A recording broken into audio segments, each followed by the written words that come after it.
Hello बच्चा party, एक बार फिर से आप लोगों का स्वागत है जीवन डिजिटल एकेडमी में। और जैसा कि आप लोग जानते हैं, हम लोग अभी 365 डेज का चैलेंज लिए हैं, जिसमें अमित एम अग्रवाल को हम लोग सॉल्व कर रहे हैं। तो बेटा, अमित एम अग्रवाल में रिलेशन एंड फंक्शन का मुझे लगता है कि आज लास्ट डे है। That one is 8 session. इसके बाद हम लोग फंक्शंस को फिनिश करके ट्रिग्नोमेट्री रिलेटेड प्रॉब्लम्स को सॉल्व करने वाले हैं। तो अपने क्लास को आरंभ करने से पहले वही 3 पुराने इंस्ट्रक्शन मैं आपको देना चाहूंगा। पहला और सबसे महत्वपूर्ण इंस्ट्रक्शन कि प्लीज पेन और पेपर लेकर बैठिए। दूसरा सबसे महत्वपूर्ण इंस्ट्रक्शन कि जहां पर भी आपको क्वेश्चन लिखा दिखे, पहले वीडियो को पॉज करिए और क्वेश्चन को सॉल्व करने की कोशिश करिए। और तीसरा सबसे महत्वपूर्ण इंस्ट्रक्शन कि यदि जब आप क्वेश्चन का डिटेल्ड एनालिसिस देख रहे हो, जब मैं क्वेश्चन को सॉल्व करके आपको दे रहा हूं और आप जब उसका डिटेल्ड एनालिसिस देख रहे हो, तो ये ऑब्जर्व करो कि आपका और हमारा थॉट प्रोसेसिंग कहां पर सिमिलर था, कहां पर आपने मिस्टेक्स किया और हम उन मिस्टेक्स को कैसे रिमूव कर सकते हैं। अगर से आपने इतना काम किया तो इस सेशन का आपको बहुत ज्यादा फायदा मिलने वाला है। तो चलिए फिलहाल आज का काम आरंभ करते हुए, तो आज हमारे पास जो है वो सिर्फ और सिर्फ 5 क्वेश्चन है। मतलब today we will have to discuss only 5 question. सिर्फ हमें 5 क्वेश्चन के आसपास आज डिस्कस करना है अमित एम अग्रवाल में A8। ठीक है, तो अभी हम लोग क्वेश्चन नंबर 14 से शुरुआत करने वाले हैं। हम लोग किस क्वेश्चन से शुरुआत करने वाले हैं? हम लोग शुरुआत करने वाले हैं क्वेश्चन नंबर 14 से। तो देखिए क्वेश्चन नंबर 14 क्या कह रहा है बेटा। Question number 14 is saying that, question number 14 is saying that कि if f of x, if f of x plus 2 times f of 1 upon x is equal to 3x, comma x is not equals to 0 and s is equal to x belongs to all real number, x belongs to all real number such that f of x is equal to f of minus x, then s is equal to, यहां पर हमारे पास 4 option है। Option A जो है वो कह रहा है कि s contains exactly two elements। अगर से मैं यहाँ पर ऑप्शन बी के बारे में बात करूं, तो ऑप्शन बी कह रहा है कि s contains more than 2 element, s contains more than 2 element, more than 2 element। फिर ऑप्शन सी कह रहा है कि is an empty set, is an empty set. और फिर ऑप्शन डी कह रहा है हमको क्या पता, नन ऑफ। देखो यह क्वेश्चन जो आया बच्चा पार्टी, यह क्वेश्चन आया है 2016 जेई एडवांस में। ठीक है, यह क्वेश्चन 2016 जेई एडवांस में आया हुआ क्वेश्चन है। चलिए तो इस क्वेश्चन को हम लोग सॉल्व करने की कोशिश करते हैं। तो यदि इस क्वेश्चन को हम लोग सॉल्व करने की कोशिश करें, तो यदि आप ध्यान से देखोगे तो देखो क्वेश्चन में क्या कह रहा है। कह रहा है कि if f of x is equal to, sorry, if f of x plus 2 times f of 1 upon x is equal to 3x। Question में क्लियरली मेंशन है कि आप x की वैल्यू 0 नहीं ले सकते। और क्यों नहीं ले सकते? क्योंकि अगर से हम x की वैल्यू 0 लेंगे तो ये वाला पार्ट डिफाइन नहीं होगा। और साथ ही साथ कह रहा है कि जो f of x है बेटा, वो f of minus x के इक्वल है। जो f of x है वो f of minus x के क्या है? इक्वल है। तो कह रहा है कि बताइए कि s में कितने एलिमेंट होंगे। चलिए तो सबसे पहला टारगेट ये रखते हैं कि हम लोग फंक्शन कैलकुलेट करने की कोशिश करते हैं। तो एक चीज देखो, रिलेशन में क्या दिया है। रिलेशन में दिया है कि f of x plus 2 times f of 1 upon x is equal to, हमारे पास हो जाएगा, ये इक्वेशन 1 हो गया। अब यदि मैं चाहूं तो मैं x को 1 अपॉन x से रिप्लेस कर सकता हूं। तो बेटा जब मैं x को 1 अपॉन x से रिप्लेस करूंगा तो ये आ जाएगा f of 1 upon x plus 2 times f of x is equal to 3 by, ये हो गया हमारा इक्वेशन।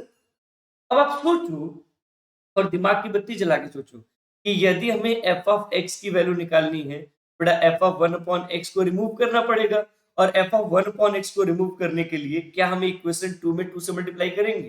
तो जब हम इक्वेशन टू में टू से मल्टीप्लाई करेंगे बेटा, तो ये हो जाएगा to times f of one upon x plus four times f of x is equal to six by x. इसको हम लोगों ने इक्वेशन थ्री बोल दिया। अब इक्वेशन थ्री के जस्ट नीचे हम लोग इक्वेशन वन लिखते हैं, कैसे? Two times f of one upon x plus f of x is equal to three x. ये हो गया हमारा इक्वेशन वन।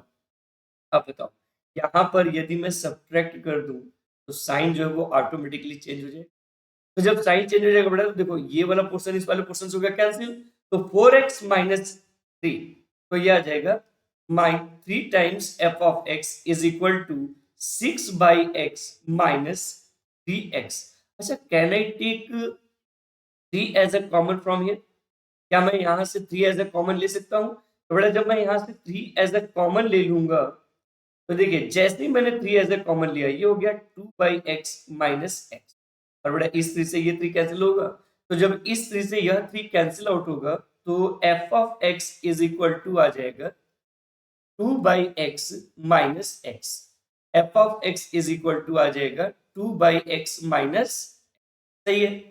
अब हमें क्वेश्चन में क्या मेंशन है, यदि आप क्वेश्चन को ध्यान से देखोगे तो you will find out that कि सर जी क्वेश्चन में दिया है कि एफ ऑफ एक्स जो है वो एफ ऑफ माइनस एक्स के इक्वल, यानी बेटा जहां जहां एक्स है यदि मैं वहां वहां पे माइनस एक्स रिप्लेस कर दूं तो भी वैल्यू सेम आएगा।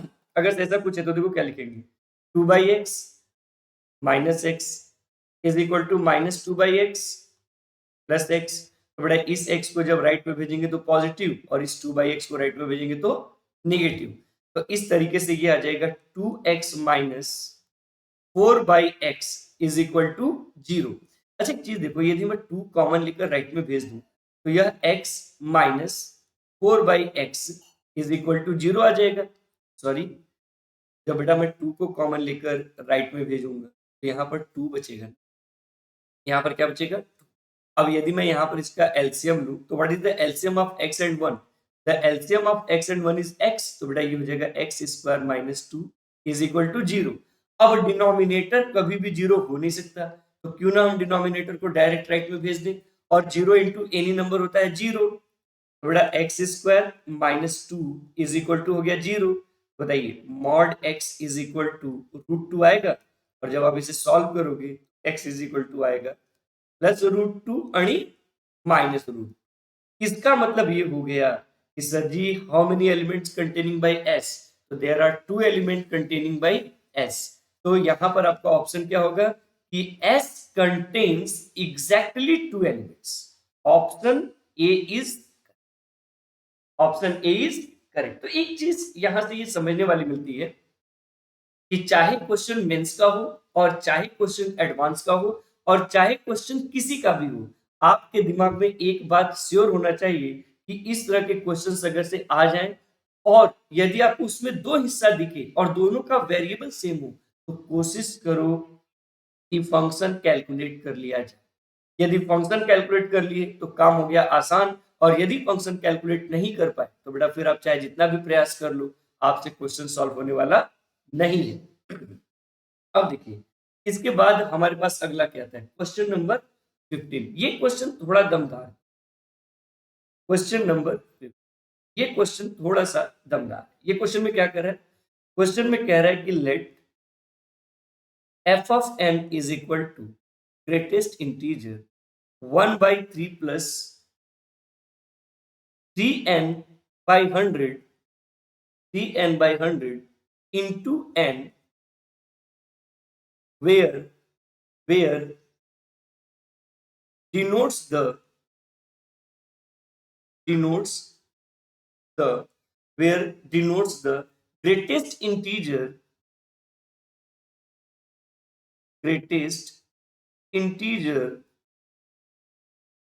less than or equals to n, then summation n is equal to 1 till 56 f of n is equal to, यह क्वेश्चन बच्चा पार्टी 2014 के मेन में आया। यह क्वेश्चन जो है वह 2014 मेन में आया हुआ क्वेश्चन। तो यह क्वेश्चन आपका 2014 मेन में आया हुआ क्वेश्चन है। चलिए एक बार फिर से इसके सोल्यूशन के बारे में थोड़ा सा चर्चा करते हैं। तो यदि हम इसके सोल्यूशन के बारे में चर्चा करें तो बच्चा पार्टी सबसे पहले तो हमें फंक्शन देखना पड़ेगा। तो जब हम सबसे पहले फंक्शन देखेंगे तो देखो हमें दिया है f of n is equal to greatest integer 1/3 plus 3n by 100 into. इसका मतलब हम एक बात यहां पर बोल सकते हैं कि फंक्शन के आउटपुट की मैक्सिमम डिपेंडेंसी इस ग्रेटेस्ट इंटीजर फंक्शन पे डिपेंड करती है। इस ग्रेटेस्ट इंटीजर फंक्शन का जो आउटपुट आएगा उसी के आधार पे फंक्शन की डिपेंडेंसी होगी। तो एक काम करते हैं, सबसे पहले हम ये पता करने की कोशिश करते हैं कि यह ग्रेटेस्ट इंटीजर फंक्शन जो है वह 1 से छोटा कब होगा, वह 1 से बड़ा कब होगा, और वह 2 या 2 से बड़ा कब होगा। क्योंकि बच्चा पार्टी अगर हम इस तरीके से वैल्यूज को निकाल ले तो सीधा हमें एक रेंज पता चल जाएगा कि किस रेंज में हमें क्वेश्चन को सॉल्व करना है और किस रेंज में हमें क्वेश्चन को सॉल्व नहीं करना है। क्योंकि आखिर फाइनली ये कोई भी वैल्यू डालोगे देगा तो इंटीग्रल वैल्यू ही। तो मैंने सबसे पहला केस यहाँ पे बनाया, case first, when 1/3 plus 3n by 100 is less than 1। अब चूंकि n belongs to natural number है तो 0 से बड़ा लेने की आवश्यकता नहीं है। तो बेटा जब 3 और 100 का एलसीएम लेंगे तो दिस विल बी 300। तो बेटा ये हो जाएगा 100 plus 9n should be less than 100 plus 9n should be less than 1। ठीक है, तो इसका मतलब अब हमें ये देखना है कि यह 100 प्लस 9n 100 प्लस 9n कब तक 1 से छोटा बनता है। तो देखो बेटा यदि मैं n की वैल्यू 1 डालू, n की वैल्यू 1 डालू तो ये डेफिनेटली 109 आएगा। और जहां पर न्यूमरेटर जो है अगर से डिनोमिनेटर से छोटा हो तो वैल्यू 1 से छोटी होती है। अब सोचो यह मोमेंट करते जाएंगे करते जाएंगे करते जाएंगे। अब यदि मैं यहां पर 300 से छोटा चाहिए तो यदि मैं n इज इक्वल टू 22 डालू तो बेटा 22 डालूंगा तो यह आएगा 198 और 198 प्लस 100 हो जाएगा 298। यानी exactly n is equal to 1 से लेकर n इज इक्वल टू 22 तक इसकी वैल्यू क्या होगी, 1 से छोटी होगी। और यदि इसकी वैल्यू छोटी होगी तो बेटा इन सभी इंटरवल में ग्रेटेस्ट इंटीजर क्या है, यानी हम ये बोल सकते हैं for n is equal to 1 to n is equal to 22 जो f ऑफ n होगा बच्चा पार्टी वह 0 होगा। क्योंकि यदि हमारी वैल्यू जो है, यदि हमारी वैल्यू 1 से छोटी है, 1 से छोटी है तो यह ऑलवेज 0 देगी। और 0 इंटू एनी नंबर क्या होता है, 0 होता है। तो मतलब सीधी सी बात है कि यहां पर हमें वैल्यू किसकी निकालनी है, हमें वैल्यू निकालनी है summation n is equal to 1 till 56 f of n की वैल्यू निकालनी। तो इसमें n इज इक्वल टू 1 से लेकर n इज इक्वल टू 22 तक की कहानी खत्म, फिनिश, टाटा बाय बाय होगी। अब यदि हम इसके बाद बात करें, यानी हम लोग स्टार्ट करने वाले हैं n इज इक्वल टू 23 से। तो यानी क्वेश्चन नंबर, यानी अब हम इसका केस सेकंड बनाएंगे।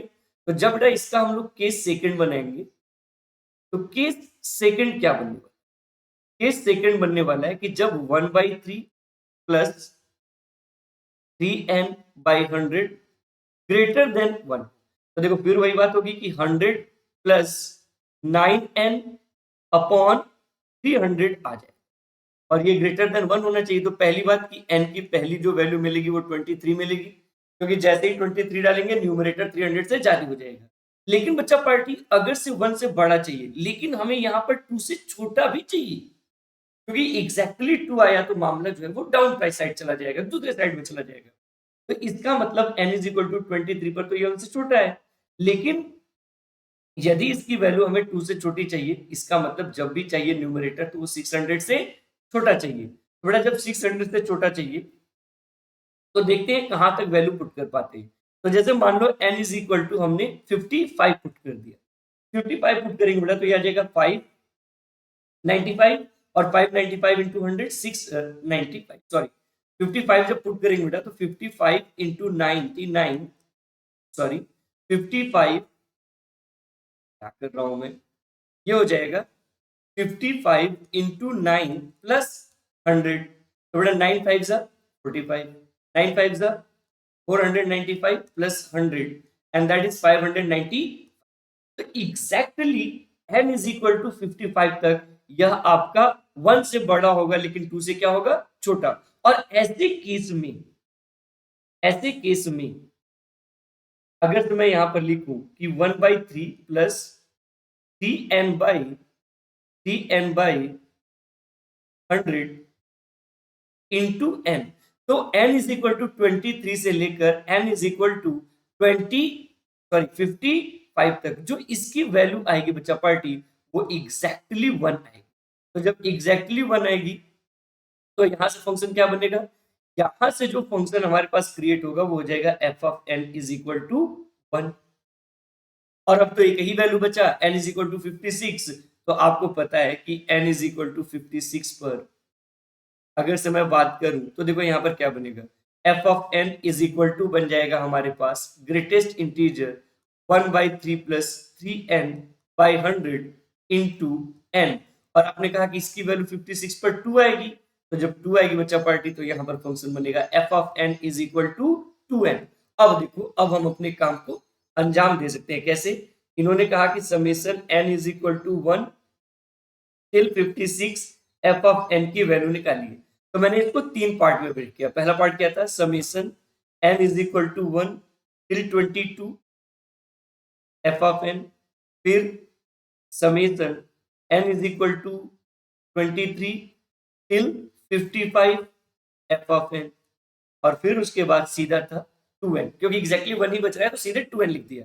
तो जब मैंने सीधे 2n लिख दिया बेटा तो देखो यहाँ पर क्या होगा, इसका रिजल्ट तो हो गया 0, क्योंकि 0 को कितनी बार भी ऐड करिए रिजल्ट 0 ही आएगा। जब हम इसके बारे में बात करें तो यह एग्जैक्टली था क्या, summation n is equal to 23 to 55, और ये n था प्लस 2 इंटू 56 था।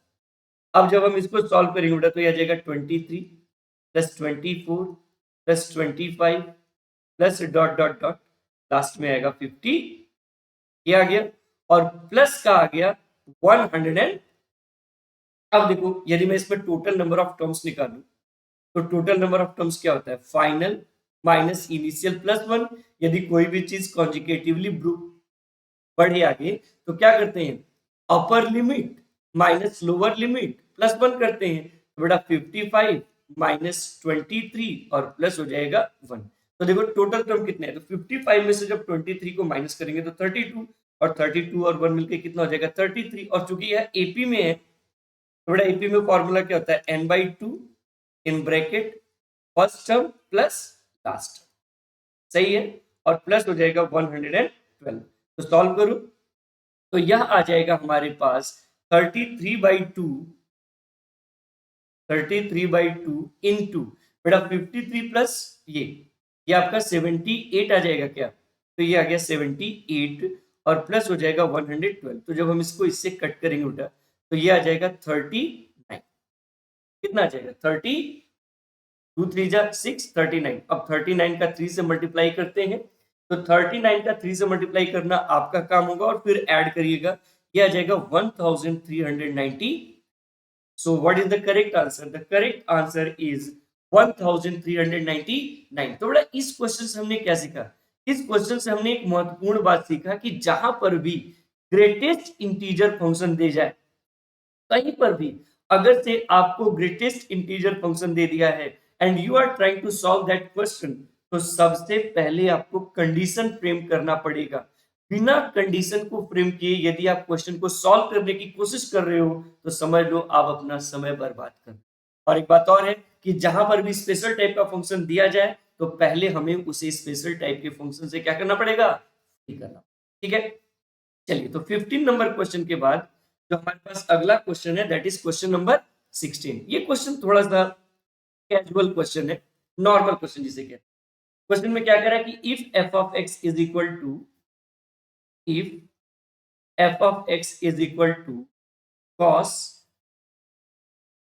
log x, then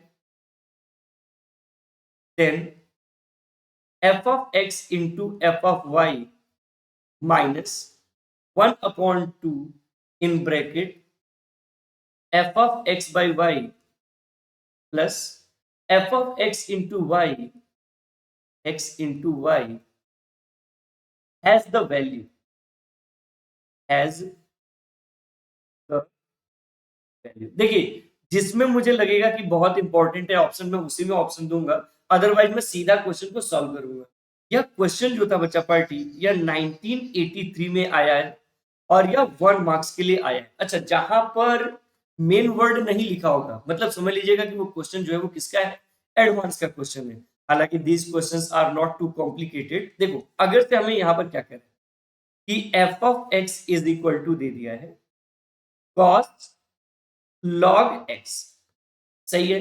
अब हमें वैल्यू किसकी निकालनी है, तो बेटा यहां पर हमें वैल्यू निकालनी है किसकी, f of x into F of y minus 1/2 in bracket f of x by y plus f of x into Y.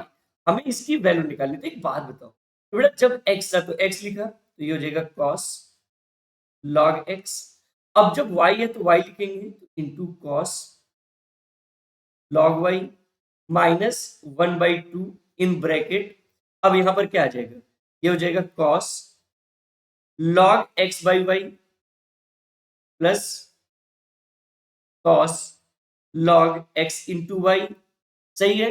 अब आप इसको जब सिंप्लीफाई करोगे तो ये हो जाएगा cos log x into cos log y minus 1/2। अच्छा एक बात बताओ, log m by n is log m minus n, बेटा ये हो जाएगा cos log x minus log y plus cos. अच्छा बेटा log m into n, log m plus log n, हो जाएगा log x plus log y. अब आपको एक फॉर्मूला प्रॉपर वे में पता होना चाहिए, क्या कि सर जी यहां पर आपको एक फॉर्मूला जानना पड़ेगा। फॉर्मूला क्या जानना पड़ेगा कि cos A minus B plus cos A plus B is equal to होता है 2 कॉस ए कॉस बी।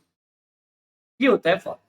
तो अगर से मैं इस फॉर्मूले का इस्तेमाल करूं तो बेटा ए की जगह पर लिखना पड़ेगा log x और b की जगह पर क्या लिखना पड़ेगा log y। तो जब ए की जगह पर log x लिखूंगा मैं और b की जगह पर log y लिखूंगा तो देखो क्या आ जाएगा, ये आ जाएगा cos log x into cos log y minus 1/2। ये हो जाएगा बेटा 2 cos a मतलब 2 cos log x into cos b यानी cos log y, सही है। अब देखो इस 2 से यह 2 हो गया कैंसिल, तो जब कैंसिल हो गया बेटा तो यह आ जाएगा हमारे पास cos log x into cos log y minus cos log x into cos log। और जब बेटा इससे इसको कैंसिल करेंगे तो रिजल्ट क्या आ जाएगा, रिजल्ट क्या आ जाएगा, zero. So what is the correct answer, the correct answer is zero. The correct answer is what, the correct answer is zero. तो इस तरीके से आप इस क्वेश्चन को सॉल्व कर सकते थे और अपना रिस्पॉन्स निकाल सकते थे, ठीक है। चलिए 16 नंबर क्वेश्चन के बाद बेटा यहाँ पर हमारे पास न्यूमेरिकल वैल्यू या integer answer type question start होता है। तो मतलब अगला जो सेक्शन हमारे पास है वो है numerical value answer type question. Numerical value type, numerical value type question को हम लोग शुरू करने वाले हैं। तो बेटा यदि न्यूमेरिकल वैल्यू टाइप क्वेश्चन को हम लोग स्टार्ट करने वाले हैं तो थोड़ा सा दिमाग की बत्ती जलाकर समझिएगा कि यदि हम लोग numerical value type question solve करें तो उसमें सबसे पहला क्वेश्चन क्या है, जिसे कहते हैं 17 नंबर क्वेश्चन।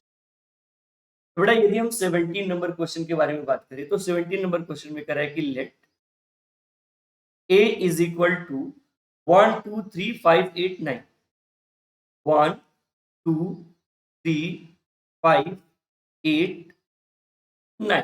फिर आगे क्या कर रहा है, then the number of possible function, then the number of possible function, possible, then the number of possible function f such that a approaches to a such that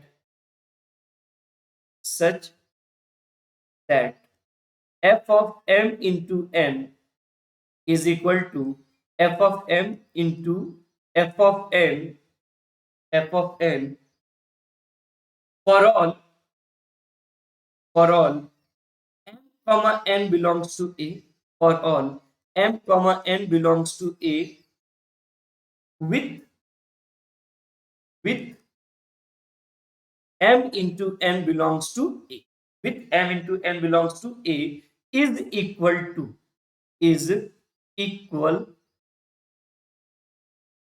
ये बड़ा सही क्वेश्चन है जी। यह क्वेश्चन आपका 2023 मेन में आया है, 2023 main में आया हुआ क्वेश्चन है और यह क्वेश्चन आया आपका 30 जैन को सेकंड शिफ्ट में, 30 जैन को सेकंड शिफ्ट में आया हुआ यह क्वेश्चन है। चलिए तो इस क्वेश्चन का हम लोग थोड़ा जवाब ढूंढने की कोशिश करते हैं। तो एक बात यहाँ पर नोटिस करना पड़ेगा कि एक बात श्योर यहाँ पर कह रहा है कि चाहे f of m into n हो और चाहे एफ ऑफ एम हो और चाहे एफ ऑफ एन हो, एक भी वैल्यू बाहर से नहीं आए, ये पहले इंश्योर कर दिया। मतलब जो भी वैल्यू आना चाहिए वो सेट ए के अंदर से ही आना चाहिए। अगर से सेट ए के अंदर से नहीं आया तो हम उसे रिजेक्ट कर देंगे। तो सोचने वाली बात है कि अगर से हम ये पता कर लें कि हर एक वैल्यू का आउटकम्स क्या है तो काम बन जाएगा। जैसे मान लो इन्होंने क्या दिया, इन्होंने दिया कि f of m into n is equal to, इन्होंने दिया है f of m into F of n. थोड़ा सोचो, यदि मैं m की जगह पर 1 पुट करूं तो, यदि मैं m की जगह पर 1 पुट करूंगा तो f of 1 into n is equal to हो जाएगा f of 1 into F of n. तो बेटा देखो ये क्या हो गया, f of n is equal to f of 1 into F of n हुआ। तो बेटा इस f ऑफ n से जब f of n cancel out होगा तो इसका मतलब कि f ऑफ 1 की जो वैल्यू होगी वो ऑलवेज क्या होगी, 1, वह ऑलवेज क्या होगी। सिमिलरली अब यदि मैं एफ ऑफ 2 की बात करूं, क्योंकि इनपुट भी ध्यान रखना है और बेटा हमारे पास ए कहां से कहां तक बिलोंग कर रहा है, ए क्या क्या है 1 2 3 5 8 और यही हमारे पास है। तो जैसे मान लो हमें एफ ऑफ 2 की वैल्यू निकालनी है तो क्या बेटा एफ ऑफ 2 को हम लोग ऐसे लिख सकते हैं क्या, f of 1 into 2 is equal to f of 1 into F of 2। तो यहां से अगर हम ध्यान से देखें तो F of 2 is equal to f of 2 आएगा। मतलब there is no any restriction on f of 2। तो बेटा जब एफ ऑफ 2 पर कोई रिस्ट्रिक्शंस नहीं है तो हमारे पास टोटल कितनी एंट्रीज हैं, 1 2 3 4 5 6। तो मैं यहाँ पर ऑल 6 एंट्रीज ले सकता हूँ विदाउट एनी हेजिटेशन। तो बेटा एफ ऑफ 2 के लिए ऑल 6 एंट्रीज हो गए। अच्छा एफ ऑफ 3 की बात करें तो एफ ऑफ 3 भी एफ ऑफ 3 ही आएगा। तो यहाँ पर ऑल 6 एंट्रीज पॉसिबल है। लेकिन अगर से मैं इसके थोड़ा सा आगे मूव करूं और मैं बात करूं अबाउट द एफ ऑफ 9, तो बेटा f of 9 can be written as f of 3 into 3, क्योंकि ये ऑलरेडी प्राइम फैक्टर है बेटा। तो एफ ऑफ 3 इंटू एफ ऑफ 3 होगा। तो सोचो यदि मैं एफ ऑफ 3 की वैल्यू 1 रखता हूं तो बेटा 1 इंटू 1 आ जाएगा 1, जो कि हमारे इसमें तो 1 ले सकते हैं। अगर से मैंने एफ ऑफ 3 की वैल्यू को 2 रख दिया, बेटा यहाँ पर 2 इंटू 2 आ जाएगा 4 और 4 हमारा इसके अंदर नहीं है तो हम एफ ऑफ 2 को नहीं रख सकते, एफ ऑफ 3 की वैल्यू 2 नहीं रख सकते। और यदि 3 रख दिया तो बेटा यह आ जाएगा 3 इंटू 3 एंड दैट इज 9 और 9 भी हमारा इसके अंदर है, 9 भी हमारा इसके अंदर है। मतलब हम 9 रख सकते हैं, मतलब हम 3 रख सकते हैं। तो एफ ऑफ 3 की 6 एंट्रीज पॉसिबल नहीं होगी, एफ ऑफ 3 की 6 एंट्रीज पॉसिबल नहीं होगी। एफ ऑफ एक्स की कितनी एंट्रीज पॉसिबल होगी, ओनली 2 एंट्रीज। और बेटा f of x, f of 3 की 2 एंट्रीज पॉसिबल है। सोचो 2 एंट्रीज पॉसिबल है तो एफ ऑफ एन की ऑलवेज 1 एंट्रीज पॉसिबल होगी ना, क्योंकि जैसा एंट्री हम लेंगे, जैसा एंट्री हम लोग लेंगे किसका, जैसा एंट्री हम लोग लेंगे एफ ऑफ 3 का, उसी के आधार पर एफ ऑफ 9 डिपेंड करेगा ना। तो एफ ऑफ 3 का टू एंट्री हो गया। अब एफ ऑफ 5 की बात करें, बेटा ये ऑलरेडी प्राइम फैक्टर है, तो F of 5 is equal to क्या हो जाएगा, f of 5 is equal to आ जाएगा ये एफ ऑफ 5। तो मैं यहां पर ऑल 6 एंट्रीज ले सकता हूं। यदि मैं एफ ऑफ 5 के बाद एफ ऑफ 8 की बात करूं तो यहां पर भी मैं ऑल 6 एंट्रीज ले सकता हूं, ऑल 6 एंट्रीज ले सकता हूं।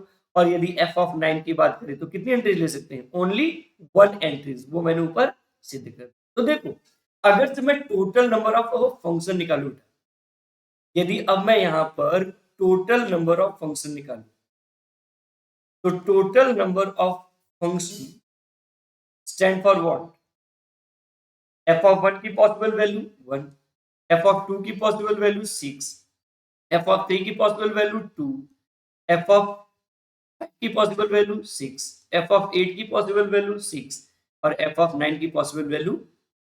तो देखो ध्यान से, ये 6 इंटू 6 इंटू 6 216 और 216 into 2 is 432। So how many number of functions are there, तो देयर आर ओनली 432 फंक्शन। यहां पर सिर्फ और सिर्फ 432 फंक्शन पॉसिबल है, यह आप लोग अपने दिमाग में बैठा लीजिए।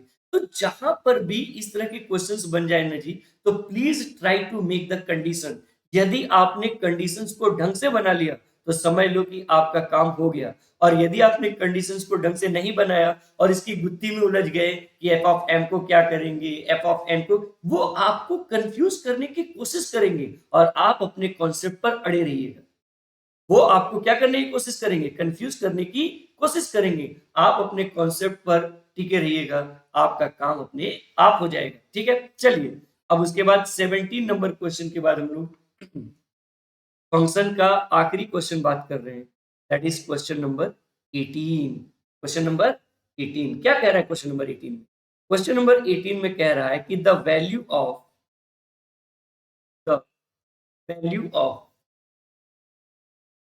6 प्लस लॉग बेस में है 3/2